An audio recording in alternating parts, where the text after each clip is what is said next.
An Indiana school superintendent says she broke the law because she was unwilling to turn her back on a student in need.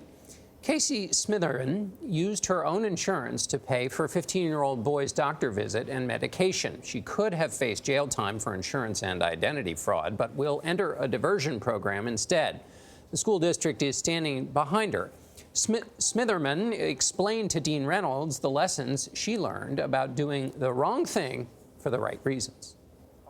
Casey Smitherman, the superintendent of the Elwood, Indiana Community Schools, had never been arrested and booked before this month, that is. I was scared because I'm a rule follower, and I had never done something like that. Something like taking a 15-year-old student with a bad sore throat but no health insurance to a medical clinic, passing him off as her son. Then she got a prescription in her son's name for him and used her own coverage to pay for it. I wish that I could redo it and do it differently, but at the time I was worried about him and thinking about his health scare. Soon after, she told the police what she'd done and turned herself in. She was charged with insurance fraud, identity deception, and official misconduct. Rodney Cummings is the local prosecutor. Probably not the best example to set for young people to assume other identities and make false statements. What led you to tell the police what you had done? He shared the story and With friends? with a teacher, I believe. And so I knew it was important that I just tell the truth.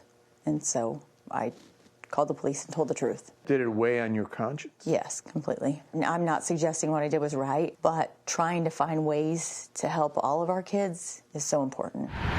In this school district, where 78% of the kids qualify for free or reduced lunches, groups of teachers have identified struggling students to help with food, clothing, and mentoring.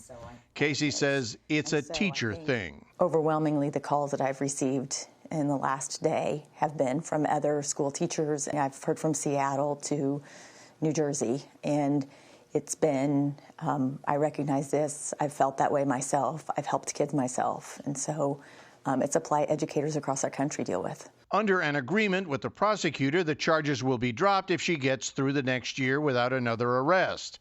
Casey says she can definitely do that. For CBS This Morning, Dean Reynolds, Elwood, Indiana.